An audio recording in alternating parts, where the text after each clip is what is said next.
नमस्कार दोस्तों, मैं राकेश कुमार मौर्य। मैं अपने यूट्यूब चैनल आरके जियो वर्ल्ड 0.2 पे आपका स्वागत करता हूँ। दोस्तों, आज मैं आपके सामने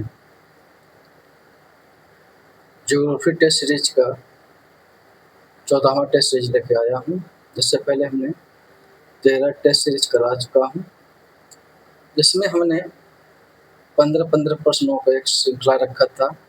मगर इस टेस्ट सीरीज में हमने 17 क्वेश्चनों का या प्रश्नों का हमने समाहित किया है, प्रश्नों को समाहित किया हुआ है, और जो ही बहुत ही महत्वपूर्ण प्रश्न है। ठीक दोस्तों, आप इस प्रश्नों को देखेंगे तो आपको लगेगा कि यहाँ क्वेश्चन का लेवल क्या है। ठीक है दोस्तों, और आशा करता हूँ कि यह प्रश्न कहीं न कहीं मैं आपसे वादा करता हूँ कि यह प्रश्न आपको कहीं न कहीं ज़रूर आपको मिलेगा, या आ चुका होगा, या आने की संभावनाएँ आपको 100% देखने को मिलेगी।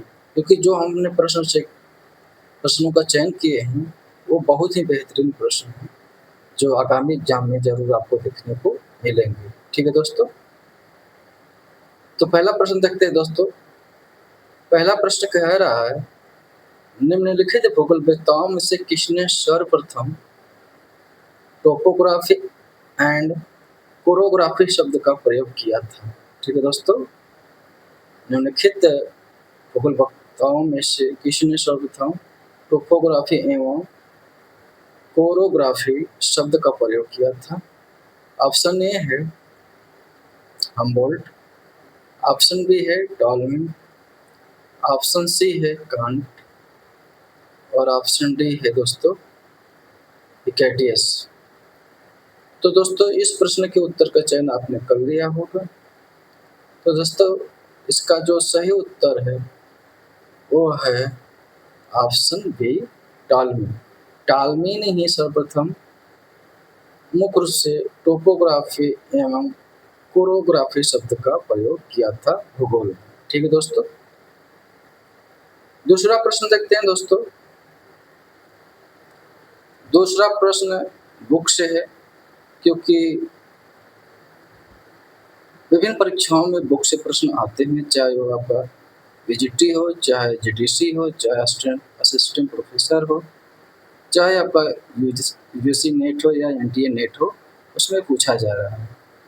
तो दूसरा प्रश्न कह रहा है, पैटर्न इन ह्यूमन ज्योग्राफी नामक पुस्तक के लेखक कौन है? ठीक है दोस्तों, पैटर्न इन ह्यूमन ज्योग्राफी नामक पुस्तक के लेखक कौन है?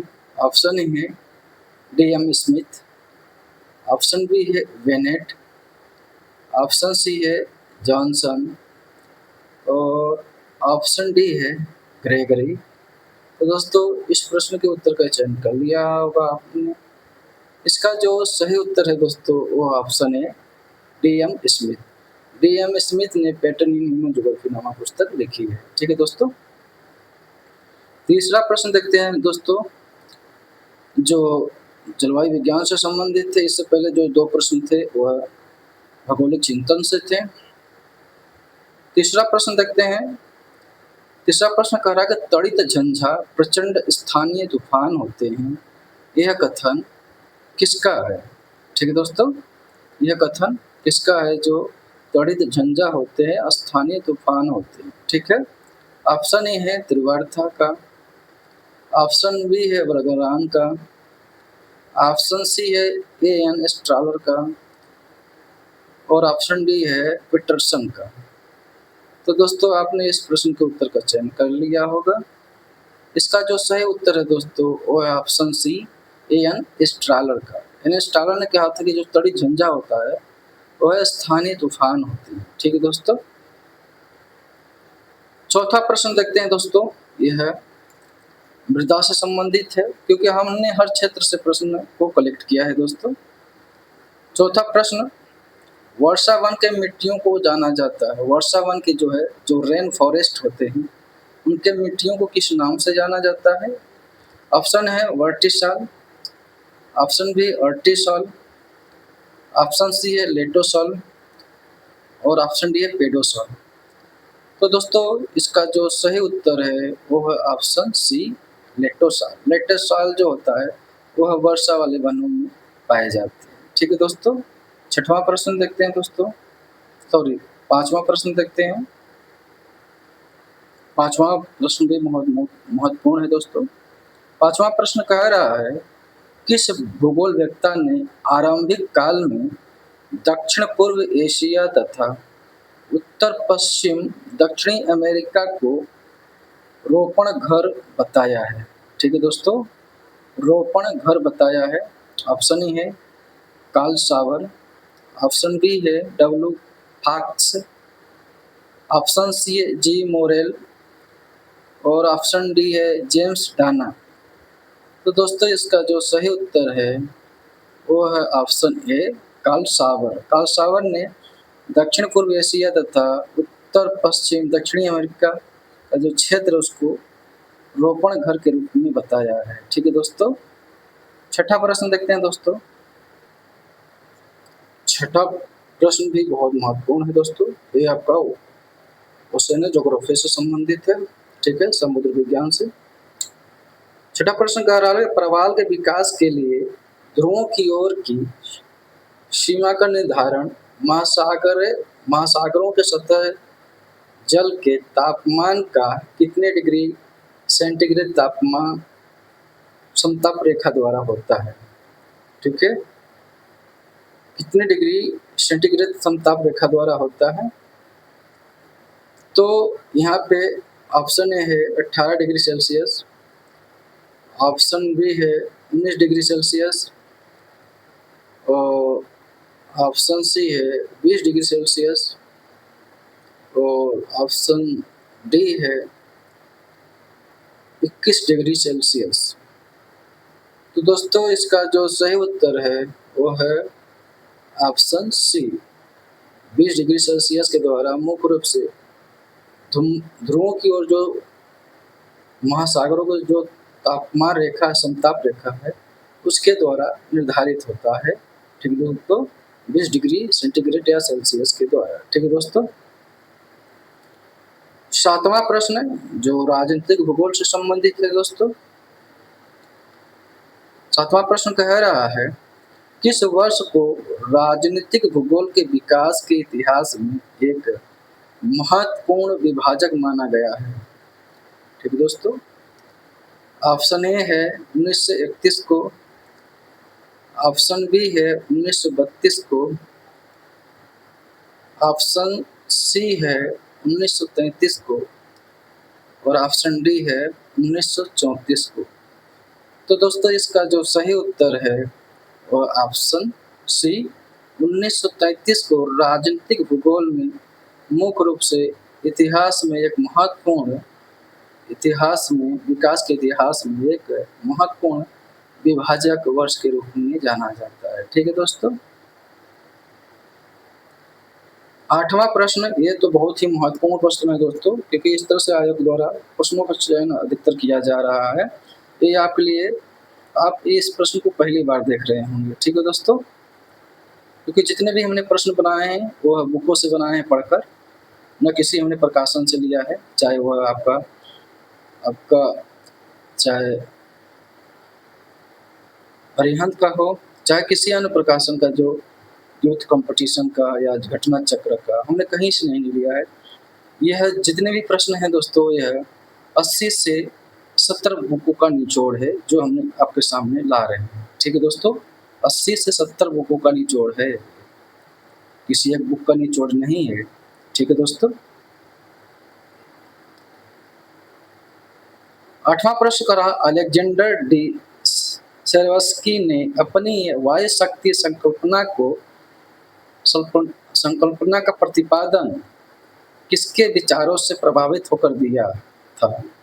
अलेक्जेंडर डी सेरेवस्की ने अपना वायु शक्ति संकल्पना का प्रतिपादन किसके विचारों से प्रभावित होकर दिया था? ऑप्शन ए है दुहेत एवं मिचेल, ऑप्शन बी है कॉक्स एवं मेनर, ऑप्शन सी है पाउंड्स एंड कोर्निस, ऑप्शन डी है लासबेल एवं स्मिथ। तो दोस्तों इस प्रश्न के उत्तर का चयन आपने कर लिया होगा। इसका जो सही उत्तर है दोस्तों वो है ऑप्शन ए, दुहैत एवं मिचेल के सिद्धांतों के आधार पर यह बहुत ज़्यादा प्रभावित होते हैं उनके विचारों से, और उनके विचारों से प्रभावित होकर जो संरक्षित थे वो अपना वायु शक्ति का संकल्पना का प्रतिपादन करते हैं। 9वां प्रश्न देखते हैं दोस्तों।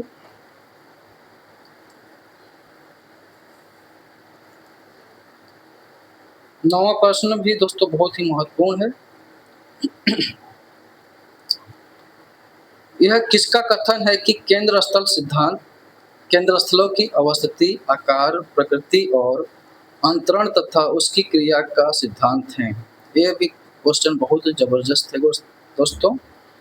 अब इस तरह के प्रश्नों से आप रूबरू हो रहे हैं और आगामी एग्जाम में इस तरह के प्रश्न आपको हूबहू यही प्रश्न आपको मिलेंगे, ये मेरा आपसे वादा रहा।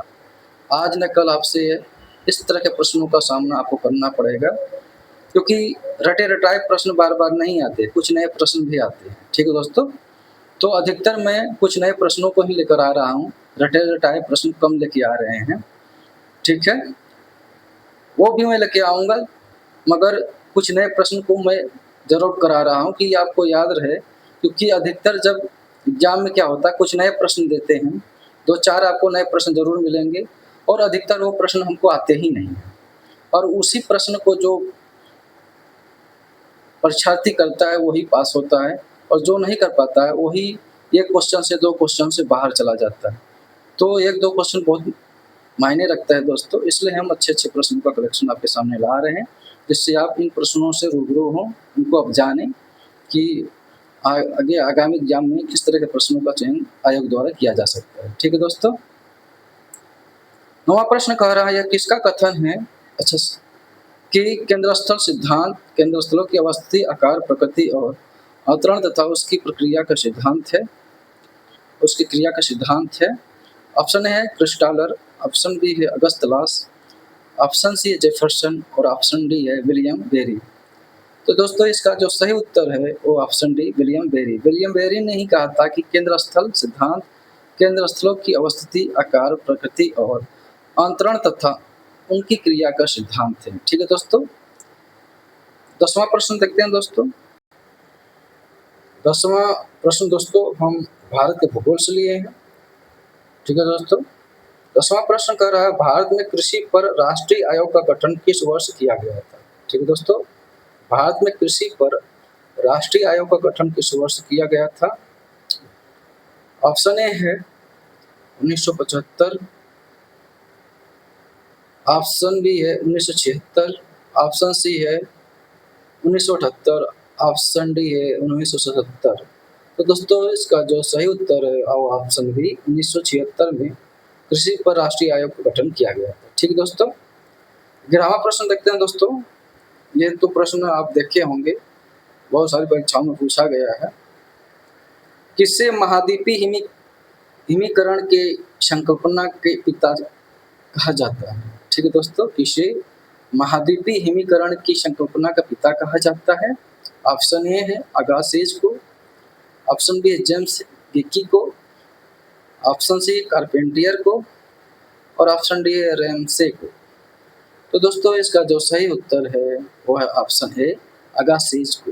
ठीक है दोस्तों, अगासिज को ही महाद्वीपीय हिमीकरण की संकल्पना का पिता कहा जाता है। ठीक है दोस्तों, 12वां प्रश्न, ये भी आप इस तरह के प्रश्नों से आप परिचित जरूर होंगे, क्योंकि डेविस का सिद्धांत ही इससे प्रारंभ होता है कि जो स्थल, संरचना, प्रक्रम और समय का प्रतिफल होता है। ठीक है दोस्तों, तो इसका सही उत्तर जो हमने आपको बता भी दिया, डेविस। ठीक है दोस्तों, डेविस इसका सही उत्तर हमने आपको शुरू में ही बता दिया। स्थल, संरचना, प्रक्रम और समय का प्रतिफल होता है, यह कथन डेविस का ही है। ठीक है दोस्तों, हट्टन, पावेल और गिलबर्ट इसका उत्तर नहीं है, इसका ऑप्शन 12 का है डेविस। 13वां प्रश्न, ये बहुत ही महत्वपूर्ण प्रश्न दोस्तों, ये आपसे आगामी एग्जाम में जरूर आएगा, ये लिख के रख लीजिए। ठीक है दोस्तों, ये आगामी एग्जाम में आपको जरूर मिलेगा, क्योंकि इस तरह प्रश्न आयोग, वो भी उत्तर प्रदेश लोक सेवा आयोग और उत्तर प्रदेश का जो हायर एजुकेशन है उसमें यह प्रश्न आपको जरूर मिलेगा। यह किस भूगोलवेत्ता का कथन है कि डेविस अपने पूर्ववर्ती एवं उत्तरवर्ती विद्वानों के ऊपर उसी तरह मीनार के समान हूँ जैसे उनके ही संप्रदाय मैदान पर मोनाडनाक विराजमान होता है। ठीक है दोस्तों, ये बहुत बेहतरीन प्रश्न है। ऑप्शन ए है वाल्टर फ्रैंक, ऑप्शन बी है पेल्टियर, ऑप्शन सी है उलरिज एवं मार्गन और ऑप्शन डी उलरिज एवं जडसन। तो दोस्तों इस प्रश्न के उत्तर का चयन आपने कर लिया होगा। इसका जो सही उत्तर है दोस्तों वो ऑप्शन डी उलरिज एवं जडसन। उलरिज एवं जडसन ने ही है मुख्य रूप से विचार डेविस के बारे में दिया था। ठीक है दोस्तों, 14वां प्रश्न देखते हैं दोस्तों। 14वां प्रश्न कह रहा है जिस प्रकार यमुना नदी गंगा से संबंधित है उसी प्रकार सिंध नदी किससे संबंधित है। ठीक दोस्तों, ये हमने प्रश्न बनाया है। ठीक है, बहुत अच्छा प्रश्न बनाए हुए हैं। जिस प्रकार यमुना नदी गंगा से संबंधित है उसी प्रकार सिंध नदी किससे संबंधित है। ऑप्शन ए है महानदी, ऑप्शन बी है दामोदर नदी, ऑप्शन सी है यमुना नदी और ऑप्शन डी है कृष्णा नदी। तो दोस्तों जो सिंध नदी है वह यमुना की सहायक नदी है, तो यह यमुना से संबंधित हो गई, जबकि यमुना है गंगा की सहायक नदी। ठीक दोस्तों, तो आपको ध्यान रखना है। 15वां प्रश्न, 15वां, 16वां और 17वां ये सुमेलित नहीं है। ठीक है, ये 3 प्रश्न हमने रखे क्योंकि जीआईसी में और जीडीसी में इस तरह के प्रश्नों का चयन खूब आयोग द्वारा किया जा रहा है, तो हमने भी कुछ ऐसे प्रश्नों का कलेक्शन किया है। ठीक है दोस्तों, जो हमने बनाए हैं खुद से। 15 प्रश्न करा निम्नलिखित में से कौन एक बहुचक्रीय स्थलाकृति नहीं है। ठीक है, निम्न में से कौन सा एक बहुचक्रीय स्थलाकृति नहीं है। ऑप्शन ए है स्थलाकृतिक विसंगति, ऑप्शन बी युगल वेदिकाएं, ऑप्शन सी है गोखुर झील और ऑप्शन डी है मिड पॉइंट। तो दोस्तों इस प्रश्न के उत्तर का चयन आपने कर लिया होगा। इसका जो सही उत्तर है दोस्तों वो है ऑप्शन सी गोखुर झील। गोखुर झील जो है दोस्तों यह बहुचक्रीय स्थलाकृति नहीं है, यह है मुख्य रूप से अपर्दनात्मक तथा निश्चितात्मक स्थलाकृतियों में से आती है। जो आपका गोखुर झील है दोस्तों, अधिकतर तो यह अपर्दनात्मक में ही आती है। ठीक है दोस्तों, उसके बाद 16वां प्रश्न देखते हैं दोस्तों। 16वां प्रश्न निम्नलिखित में कौन सा एक सही सुमेलित नहीं है। ठीक दोस्तों, ये कोई घास का मैदान है और ये कोई देश है। अब ऑप्शन ए है प्रेरी, उसके सामने अमेरिका, ये सही सुमेलित है। ऑप्शन बी है स्टेपी, मध्य एशिया, ये भी सही सुमेलित है। ऑप्शन सी है पुस्ताज, उसके सामने रोमानिया, यही गलत है दोस्तों। रोमानिया में ना होगा, ये हंगरी में है। ठीक है दोस्तों, पुस्ताज जो घास का मैदान है ये रोमानिया में नहीं, ये हंगरी में है। डी है वेल्ड, दक्षिण अफ्रीका, ये सही है। ठीक है दोस्तों, इसका जो सही उत्तर है 16वां का वो है सी पुस्ताज रोमानिया। 17वां प्रश्न देखते हैं दोस्तों। ये सिद्धांत और प्रतिपादक है, हमने ये सेट किया है। इनसे कौन सा सम्मिलित नहीं है। ये कोई सिद्धांत है, कोई प्रतिपादक है। ऑप्शन है जेनरेट डी वाई ब्लास, सही है। बी है क्रियाशीलता का सिद्धांत, जेन ब्रून्स, सही है। सी है देवतारक परिकल्पना, रसेल, ये भी सही है। डी है वर्गशून्य सिद्धांत, ये है पीटरसन है। पीटरसन होकर आपका जो है दोस्तों जॉनसन ने दिया था। ठीक है दोस्तों, तो आपको ध्यान रखना है पीटरसन नहीं है, जॉनसन है। तो जो आपका मुख्य रूप से सर्क से संबंधित है दोस्तों वर्गशून्य सिद्धांत। तो दोस्तों ये हमारा ज्योग्राफी टेस्ट सीरीज का 14वां टेस्ट सीरीज कंप्लीट हुआ 17 प्रश्नों के साथ। और इस 17 प्रश्नों में से आपका कितना प्रश्न सही हुआ दोस्तों, आप कमेंट बॉक्स में कमेंट करके जरूर बताइएगा। अगर आप हमारे इस YouTube channel RK Geo World 0.2 से आप जुड़े नहीं हैं तो आप जुड़ जाइए, और जुड़ने के बाद आप जो बेल आइकन है उसको प्रेस कर लीजिएगा, जिससे जितने भी वीडियो हम अपलोड करेंगे उसका नोटिफिकेशन आपको मिलता रहेगा। और आपको यह वीडियो अच्छा लगे तो कमेंट और लाइक ज़रूर कीजिएगा, और अपने दोस्तों को शेयर ज़रूर कीजिएगा दोस्तों। धन्यवाद दोस्तों।